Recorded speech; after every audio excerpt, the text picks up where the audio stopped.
عالمی بینک کی ایک تازہ ترین رپورٹ میں یہ بات واضح کی گئی ہے کہ ایسے ممالک جو اندرونی طور پر سیاسی اور سماجی عدم استحکام کا شکار ہیں، وہاں آنے والے وقت میں غذائی قلت جیسے مسائل سنگین نوعیت اختیار کر سکتے ہیں۔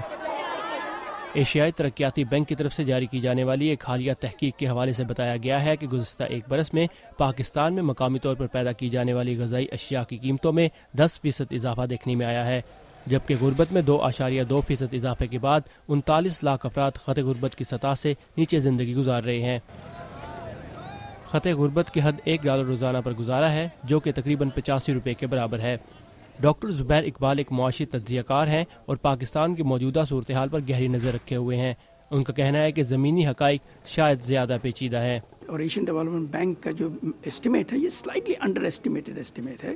میرا خیال ہے یہ 2.2 کی بجائے کوئی 3.5% پاپولیشن جو ہے وہ اس وقت غربت کے سطح سے نیچے چلی گئی ہے۔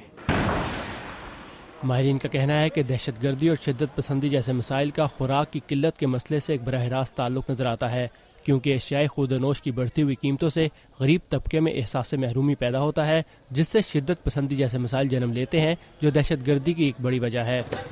ڈاکٹر زبیر اقبال ان مسائل کے حل کے لیے امیر اور غریب کے درمیان بڑھتے ہوئے فرق کو کم کرنے کی بات کرتے ہیں۔ اگر انکم ڈسٹریبیوشن بہتر ہوتی ہے تو پاورٹی کم ہوتی ہے، جب پاورٹی کم ہوتی ہے تو پولیٹیکل سٹیبلٹی ملتی ہے، جب پولیٹیکل سٹیبلٹی ملتی ہے تو بڑی حد تک یہ جو آپ وہاں پر دہشت گردی دیکھ رہے ہیں یہ کم ہو جاتی ہے۔ ایک برطانوی ادارے آکسفیم کے مطابق آنے والی 2 دہائیوں میں خوراک کی قیمتیں تیزی سے بڑھنے کا امکان ہے۔ مختلف اقسام کی فصلوں اور کھانے پینے کی اشیاء کی اوسط قیمت میں سن 2030 تک 120 سے 180% تک اضافہ ہو سکتا ہے۔ حال ہی میں ورلڈ بینک کے صدر رابرٹ زولک نے بھی کہا ہے کہ ترقی پذیر ممالک میں خوراک کی قیمتیں تشویشناک حد تک بڑھ رہی ہیں۔ ترقی پذیر ممالک میں مہنگائی بڑھ رہی ہے، خاص طور پر خوراک کی قیمتیں، جو کہ دنیا کے غریبوں کے لیے سب سے بڑا خطرہ ہیں۔ ہم ایک نسل کی تباہی کی طرف بڑھ رہے ہیں، جس کی وجہ خوراک کا ایک عالمی بحران ہوگا۔ ڈاکٹر زبیر اقبال کہتے ہیں کہ پاکستان میں ان مسائل پر زراعت کے شعبے پر ٹیکس لگا کر قابو پایا جا سکتا ہے۔ ایگریکلچر سیکٹر جو ہے وہ بالکل ان ٹیکسڈ سیکٹر ہے۔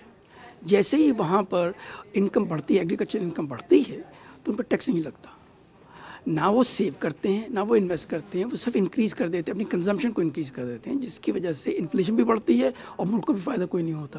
یہ ضروری ہے کہ ایسے ملکوں میں خاص طور پہ پاکستان پہ ایگریکلچر ٹیکسیشن ضروری ہو جاتی ہے۔ اقوام متحدہ کی طرف سے جاری کی جانے والی ایک تحقیقی رپورٹ میں یہ واضح کیا گیا ہے کہ خوراک کی قلت کی وجہ اس کی پیداوار اور ترسیل کا غیر مستحکم اور غیر محفوظ نظام بھی ہے، جو پاکستان جیسے ترقی پذیر ممالک میں سب سے زیادہ دیکھنے میں آتا ہے، جس کے باعث عوام کی قوت خرید مسلسل کم ہو رہی ہے۔